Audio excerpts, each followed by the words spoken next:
All right, and folks, good afternoon. This is Daniel Karczewski to you yet again here with another episode on wealth. We were going through the series on health, wealth, and fitness from a biblical perspective. And today, Arsenio Span, also known as Leon, he's not able to be with us, but yet we'll still continue on with our series. And this is a message that I'm going to preach here and teach on what the Bible has to say about wealth. And in the beginning, we first talked about what wealth said in Deuteronomy and in Ruth. And now we're going to look at what it says in Second Chronicles chapter 1, verses 11 through 12. And God said to Solomon, because this was in thine heart, and thou hast not asked riches, wealth, or honor, nor the life of thine enemies, either yet hast asked long life, but hast asked wisdom and knowledge for thyself, that thou mayest judge my people, over whom I have made thee king. Wisdom and knowledge now is granted unto thee, and I will give thee riches and wealth and honor, such as none of the kings have had that have been before thee, neither shall there any after thee alike. And so what we see here is that Solomon, uh, at the time a godly man, David's son, became the king, and he asked the Lord for wisdom and knowledge, understanding, and God gave him riches, wealth, and honor. And that's something that we can put in our lives, and we can ask God for wisdom, knowledge, and understanding in our prayer life. And then we know that He will give us the desires of our heart. He will make our desires like His desires, heavenly things, godly things, worthwhile things, holy things, righteous things that last. And so we see that he wasn't chasing after riches or wealth, but even in his pursuit of wisdom, knowledge, and understanding, God gave him that which he did not ask for. And there's a lesson in that that we can all take today. In Ezra chapter 9, verse 12, it says, now therefore give not your daughters unto their sons, neither take their daughters unto your sons, nor seek their peace or their wealth forever, that ye may be strong and eat the good of the land, and leave it for an inheritance to your children forever. And the concept here I want to point out is there is something godly about leaving an inheritance for your children.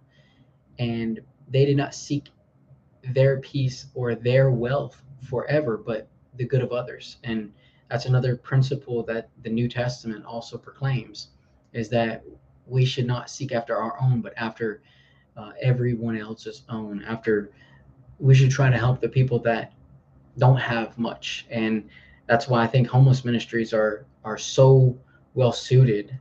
God says that we're always going to have the poor, and that we should take care of them in any way that we can. And even if it's just a dollar, or even if it's just a sandwich, or whatever the case may be.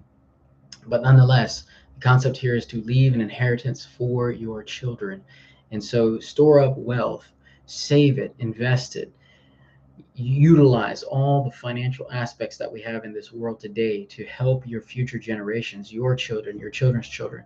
And I mean, I think of my own dad. He's still working at 76 years old, but not to attain anything. He's already, God's given him roof, clothing, and shelter, and clothes on his back. But nonetheless, he's working so that way his will may be executed when he passes, so that way his family would be better off than when he had it. And furthermore, we see in Job chapter 21, verse 13, they spend their days in wealth and in a moment go down to the grave. And this is talking about the folly. We'll see this here also in Psalms and Proverbs. It shows the folly of wealth and just spending all your days to get money, just to get gain. All you do is get, and you don't get to give to others. And that's a concept that the lost world, they have not grasped. And so there's wisdom in this, that we should spend all of our days just seeking and chasing after money. Jesus had a lot to say about money, and it's not just in money, but it's in money, riches, wealth, gold, silver, precious stones, metals, those types of things is what's found in the Word of God. And I think I found over 300 references in the Bible alone that have to talk about wealth and all of those types of things. Money is just a tool to get what we ultimately need. And if we have food, water, clothing, shelter, what really else more do we need? Not much. And Psalms 112, verse 3 says, wealth and riches shall be in his house, and his righteousness endureth forever. Proverbs 13:11 says, wealth gotten by vanity shall be diminished, but he that gathereth by labor shall increase. A good man leaveth an inheritance to his children's children, and the wealth of the sinners is laid up for the just. Proverbs 19:4 says, wealth maketh many friends, but the poor is separated from his neighbor. Every man also to whom God hath given riches and wealth, and hath given him power to eat thereof, and to take his portion, and to rejoice in his labor, this is the gift of God. Ecclesiastes 5:19. So here we see that there is, again, this chasing after futility, chasing after vanity, and just chasing after money, again, to get gain for no purpose other than for pleasure. It's going to be diminished. It's going to vanish. It's going to flow away in the wind like the chaff. There's another verse that I like, and it talks about there is much profit in all labor. And anytime you work a hard day, go home thinking to yourself, wow, hey, I actually accomplished something. There's something profitable in that. And a hard day's worth of work produces a great night's sleep. Nonetheless, we see that if you gather and gather and gather and gather for a good purpose and for your labor, you will be rewarded, and your wealth will increase, and it won't diminish, and as long as it's not for vanity. And so we also again see here the concept of leaving an inheritance to the children. And then wealth maketh many friends. Think about that. You can either use that to make good friends or bad friends, and it doesn't decipher here. But we need to ensure that our wealth is producing good friends and not bad friends. I think about tithing to the church, giving to honorable, righteous deeds. I think that is what Christians should be striving for. And then in Matthew 26:14, it says, then one of the 12, called Judas Iscariot, went unto the chief priests and said unto them, what will you give me? And I will deliver him unto you. And they covenanted with him for 30 pieces of silver. And from that time, he sought opportunity to betray him. And think about it. What is it that you're willing to give up money to chase sin, fame, this vice, that vice, and to continue to put Jesus up on that cross for your sin? Jesus Christ paid the ultimate price. He paid with it, with his own life and his own blood. How much more should we give back to him? And it talks about 30 pieces of silver, but we can give him all of our money, because everything that we have and own and are is because he's freely given it to us. And we have to be good stewards of that money that he's given to us. And we don't want to be a Judas. We don't want to steal from God that which he's already given unto us. And he knows everything. He knows what you're going to do, what you're not going to do. And he knows how much money you have and how much money you can manage. He knows all those things. And so we ought to take care to be good stewards of the money and the wealth that God's given to us. Luke chapter 9, verse 3 says, and he said unto them, take nothing for your journey, neither staves nor scrip, neither bread, neither money, neither have two coats apiece.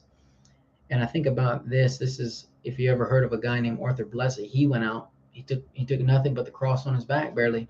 He would fund every journey and then go out, and he would go to all these other different countries and try to evangelize Christ everywhere he went. And this is kind of like what the disciples did as well. They didn't take much, and there was a reason for that. And it's not on purpose so that we can show that, oh, we don't have anything. No, it's so that God can utilize other people to bless you, and so that way along your journey, you're not drafted away by, you're not worrying about all these things that you have that you want to take and whatnot, and you're simply going on faith. You're going on faith. I remember there was a time I was headed onto the mission field and with nothing other than John 3:16. And that's the way I was going out. And it just happens that way sometimes. And there are other times when Jesus tells us to take this or to take that with us. And that's okay. And situation will dictate all that. Furthermore, Luke 16:13 says, no servant can serve two masters, for either he will hate the one and love the other, or else he will hold to the one and despise the other. Yet ye cannot serve God and mammon. Mammon, god of mammon, that's the god of money in the Greek there. And that was the concept, was that people didn't want to give up their money. They didn't want to give up their wealth. They didn't want to give up their fame. They didn't want to give up their sin, their vices, whatever it was. And God's telling us here that we need to give everything up, whatever controls us, whatever we allow into us that is more of a priority than God. We need to give that up, and we need to give that over to God, and then allow God to be number one in our lives. And so that's it. There's a whole message on that. Luke chapter 16 verses 13. But two more verses here, and it says 1 Corinthians 10:24 says, let no man seek his own, but every man another's wealth. And that was the concept that I was talking about earlier. And that's what we need to be seeking after, is other people's betterment, other people's wealth, not just our own, because love is not selfish. Love is not prideful. Love is not boastful. It doesn't seek her own. It props up other people that have less. And finally, 1 Timothy chapter 6, verses 10, for the love of money is the root of all evil, which while some coveted after, they have erred from the faith and pierced themselves through with many sorrows. And I'm just going to let that verse speak for itself right there, because there's so much power in it. And probably another verse that could be a sermon all on its own. But think about that. The love of money is the root of all evil. Money is not the root of all evil, but the love of it, the lust of it. Think about when it overtakes you, it becomes the root of all evil. Because if you have money, you could do anything with it. There's not a vice in the world that you could not go and buy to please yourself for some temporal time. But God says that there are riches and glory in heaven stored up for us, so long as we be righteous and faithful and endure to the end. And that's what this is talking about. They said they erred from the faith. I mean, I don't want to pierce myself with many sorrows because of money. I want to trust God on faith, believing that he can and will take care of all my needs, not only just for me, but for my whole entire family. And that's what God's done all my life. And I thank God for that. And so that's just a quick message on wealth that I wanted to put out to you guys. And on the next episode, we'll be talking about fitness, and we'll finish this series up, probably a 2-part episode on fitness here. There's a lot that the Bible has to say about that. And I want to put a shout out to my friend Matt Herbst with Mbaya International Ministries. And if anyone ever wants to give to us or this ministry here that we have, we'll put a link down below here shortly and soon. Please like, comment, subscribe to our channel, so that way you can get all the good videos that we put out, all the content that we're talking. Years of study have went into a lot of these messages and whatnot, and there'll be a lot more to come. And we don't ever plan on stopping, but we don't want to take on money for ourselves. We want to take on money for others, and we want to prop different missionaries up over the world that are doing great things for God and seeing souls saved and discipled all over the world.